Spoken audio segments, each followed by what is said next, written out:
Hi everyone, it's Lynn from the Stitch TV show. I just wanted to show you how to do some layered applique. And this is just a quick, easy way to do any applique that you're actually layering on things.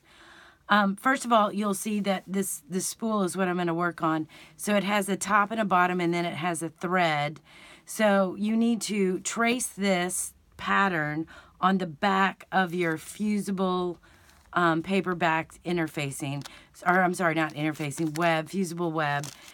So I just essentially trace my spool of thread, and then I trace the top and the bottom of the spool. So let me take this away. And then the next thing you're going to do is you're going to, of course, iron it to the back. This is very important. So this is the front of my fabric. You can tell it's a little grunge.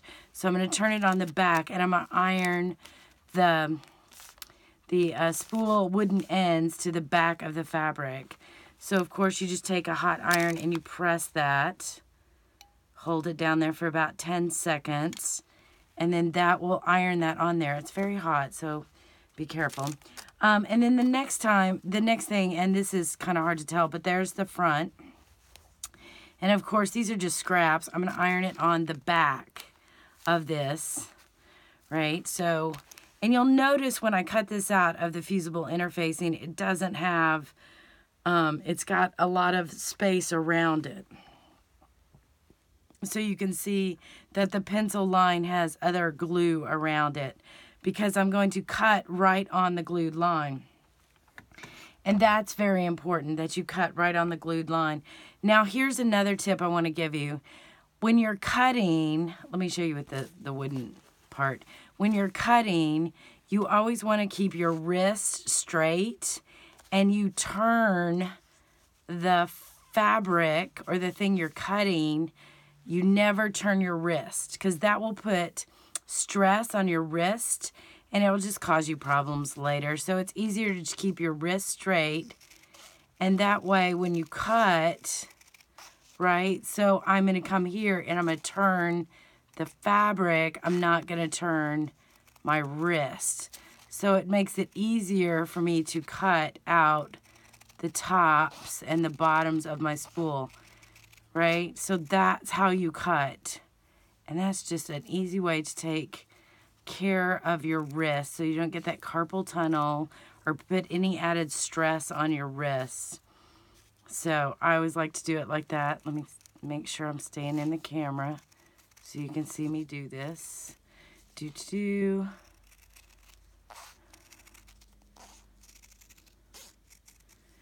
And I'm just going to cut this out really quick.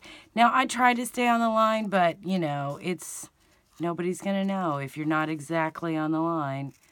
So, and you really cut, I don't cut with the tips of my scissors. I cut with the more inside of it.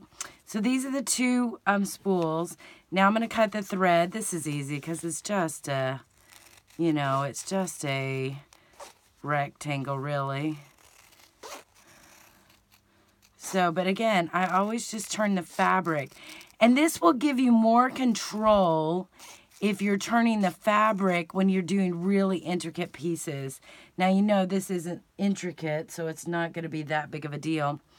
The other tip I'm going to give you is when you're doing this, you want to use a pen to just score the back of the paper. And if you do it in the middle and you've glued this really well, you can see where that comes off and just allows me to rip that off really easily. So I'm keeping the glue on the edge of the piece, and I'm keeping the glue on the edge of the piece, and I'm just ripping out of the middle so it doesn't stress the edges of my piece. So that's always a good tip. So where did I put that pin? Here it is. And I just score them, and that just makes it easier for it to come apart, right? So there we go. Pull that off. And if it doesn't come off easy, you may want to go back and just re-glue, because that's always easy to do. You can hit the iron on it, and you can just re-glue it really quickly, and that's what you're going to do. which I should probably have done with this because the glue's kind of, I didn't leave it on the iron long enough, or the glue was old. One of those two things. So the next thing you're going to do is you can either use a pressing mat, which is an applique pressing mat, which some of them look like this, some of them are white, some of them are other colors. Now, if you don't have an applique pressing mat, the other thing that you can use is parchment paper, and this is the stuff that you can get at the grocery store, and you can use parchment paper because nothing sticks to it. But the technique I want to show you is, let me move my scissors, is sometimes I just want to stack this to where it will go to the piece that I'm working on in one unit. Like, I don't want to glue this down, then glue this down, then glue this down on my final piece. I want to actually have these together before I actually take it to my final piece. So I want to layer this in the way that it's done. Now, if I had a pattern with like a house and a tree and a stuff, and there was spacing, then I could use the parchment paper really easily to see where the lines of the pattern are compared to where I'm doing this. But notice these all have glue on them, and then when I stick an iron on top of it, I've placed it in order that I want it to then be on my piece. So I'm gluing this down, right? So now, because I need to let it cool, just so you know, let it cool, it's really hot. But so now I can remove this entire piece, right? It will come up in one piece, and now this can then go and take it and glue it on my final piece. So it's a way for me to stack applique, fused applique, stack applique for a quicker and easier way to take it to if it's got a lot of pieces in it.